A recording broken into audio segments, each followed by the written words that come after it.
छह भावरे घूमने के बाद शंकर जी यहाँ शिव और पार्वती जी का प्रसंग है। शिव रूपी वर और पार्वती स्वरूपा कन्या। तो शिव रूपी वर पार्वती स्वरूपा कन्या से कहते हैं कि हे बधू, अब तो वैवाहिक कार्य संपन्न हो गए होंगे। पार्वती स्वरूपा वधू कहती है कि हे स्वामी, हमारे पिता ने जो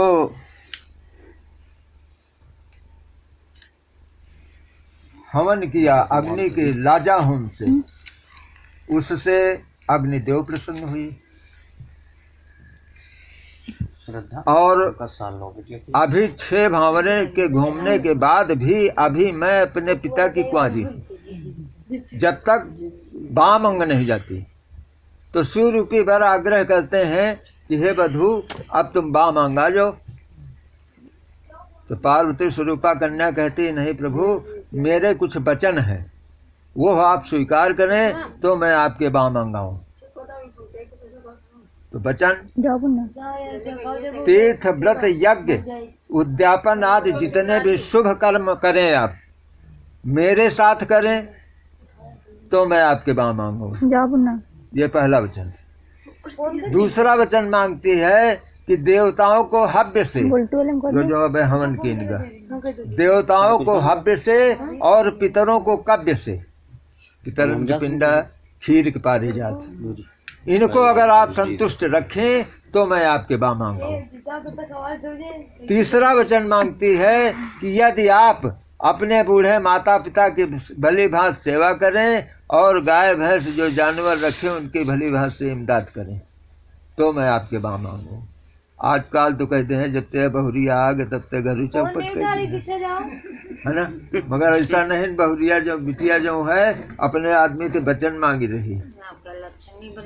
हाँ, चौथा वचन मांगती है कि सुखेन च दुखेन दरिद्रता धन संचय। सुख अथवा दुख, बहुत ज़्यादा गरीबी होए अथवा बहुत ज़्यादा धन हो जाए, इन चारों अवस्थाओं में यदि आप सम प्रीति रखें, जो नहीं कि आज पैसा कम होगा गरीब होगा तो नहीं उठल्लू बना दो, है ना, सम प्रीति रखें तो मैं आपके बाम अंग आऊं। पांचवा वचन मांगती है कि यदि आप कुआं तालाब बाग बगीचा धर्मशाला मंदिर आदि बनवा करके इतने धर्मार्थ काम करो, तब अपने परिवार का पालन पोषण करो तो मैं आपके बाम अंग आऊं। छठा वचन मांगती है कि यदि 4 फल होते हैं, अर्थ धर्म काम मोक्ष, इन चारों फलों में भी अर्धांगिनी होने के नाते मुझे भी हक दें तो मैं आपके बाम अंग आऊं। 7वां वचन मांगती है कि कितना भी आप कामातुर अथवा भावातुर हो, दूसरी स्त्री से बात न करें तो मैं आपके बाम आऊं। तो शिव रूपी वर जो है 7 वचन सुन करके एक ही में जवाब देते हैं। क्या? हे बधू, यदि तुम मेरे चित्त में अपना चित्त रमा करके रहोगी, देखो श्रवण का काट है, यदि तुम अपना चित्त मेरे चित्त में रमा करके रहोगी और पतिव्रत धर्म निभाओगी तथा मेरा कहना मानोगी तो तुम्हारे 7 वचन मुझे स्वीकार। अरे वाह, है ना। जब 7 वचन स्वीकार कर लीन तब तो भाई पार्वती स्वरूपा जो है बाम अंग के लिए उत्सुक हो गई, चलक खाते बाम अंग जाए के लिए तैयार हुई गई जब शर्त मंजूर हुई गई, है ना। मगर अब शिव रूपी वर कहते हैं, हे बधू रुको, हमने तुमको 7 वचन दिए, तुम हमका 5 वचन दे दो, है ना। तो 5 वचन में मांगते हैं शिव रूपी वर कि उद्याने मद्यपाने पितृगेहे तथैश्च गंगनं वस्त्रम शास्त्रम च एते लक्षण कुलवधू। उद्यान का अर्थ होता है बगीचा, उद्यान का दूसरा अर्थ होता है दोपहर, और उद्यान का तीसरा अर्थ है रात्रि के 12 बजे। तो शिव रूपी वर समझाते हैं कि हे बधू, सौभाग्यवती स्त्री को रात्रि के 12 बजे घर से कतई बाहर नहीं जाना चाहिए है। मगर यही जगह तुलना कर जाओ, आदमी ने जो है सुनने में क्षमता रहती है, ये लोगन में सुनने में क्षमता नहीं। पहले है थे पार्वती जी का किस्सा है ना। पार्वती जी कहन महाराज सुनो, कहत तो हो, मगर रात में घर में अगर रात के 12 बजे घर में आग लग जाए तो हम का करते नहीं करी, प्राण दे दी है। तो भाई शिवरूपी वर कहने लगे कि नहीं, आपत्ति काले मर्यादा नास्ति। अगर ये प्रकार के कोनो व्याधि है तो उतने टाइम के लिए छूट है। तो प्रथम वचन पार्वती जी ने स्वीकार किया है ना। दूसरा कहते हैं मद्यपाने, मद्य माने मदिरा। सौभाग्यवती स्त्री को शराब पीने वाले के सामने कतई नहीं पड़ना चाहिए। वो दुआरे बर्रा रहा, तुम सोच ले हो मैं खिड़की ही तो झांकी ली तो तुम न देख पाई हो और वो देख ली तुमका, न जाने कौन कौन श्लोक सुना हुए है ना। के सामने है न परीक्षे, तथा मद चूते हुए हाथी के सामने नहीं जाना चाहिए। तो पार्वती स्वरूपा कन्या फिर तर्क कह रही, कहते महाराज सुनो,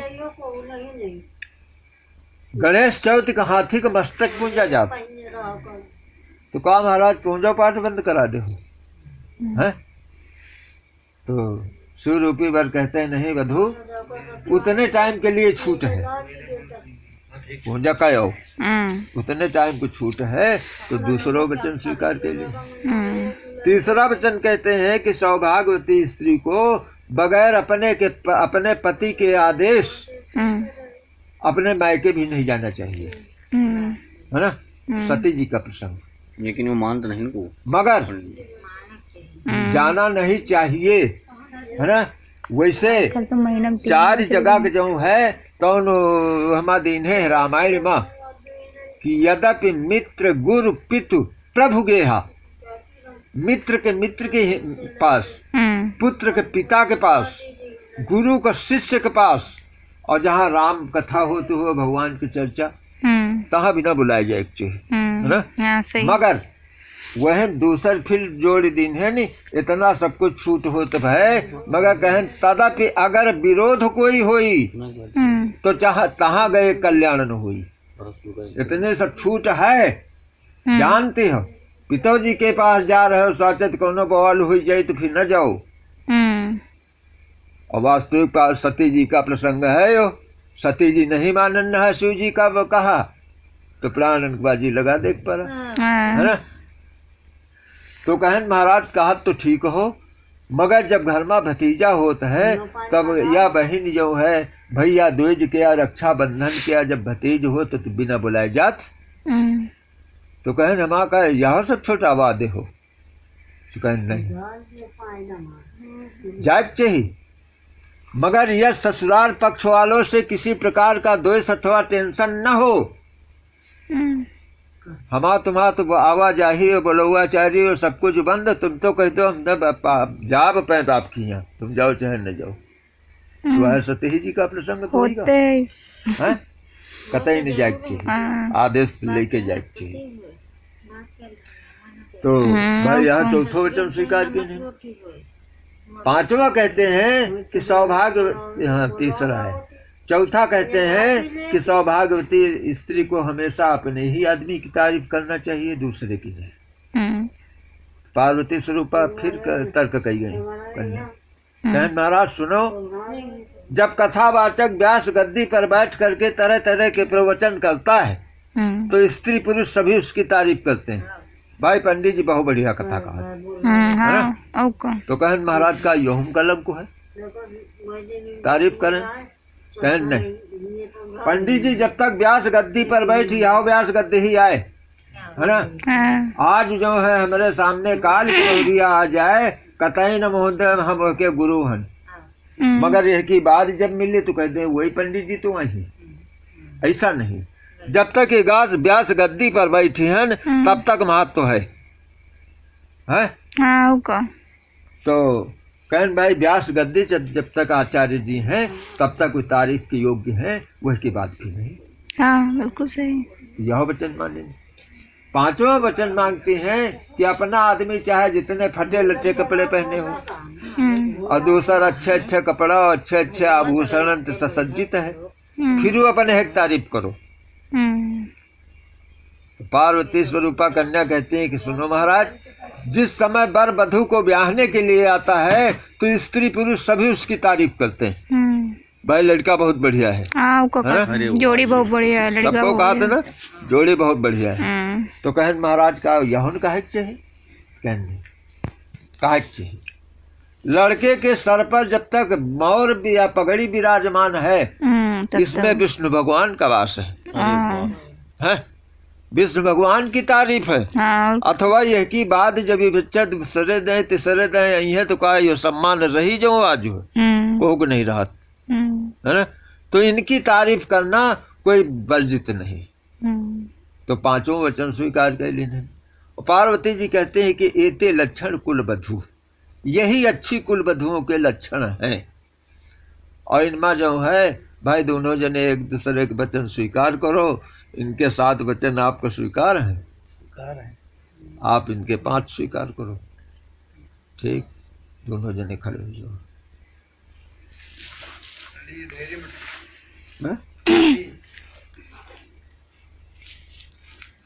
ऐसा करो, दोनों जने ऐसे ढंग से तिरछा हुई के वो कहती जाओ कि एक दूसरे की पीठ न देखो, ऐसे है सामने थे देखो। कहाँ गई हुई भौजी, वही करावे। हाँ सामने आ जाओ, सामने। हाँ हाँ ऐसे है, धीरे धीरे घूमत जाओ। इधर का घूमना है, सामने परख है, पीछे न देखे चाहिए खाली। हाँ हाँ हाँ हाँ।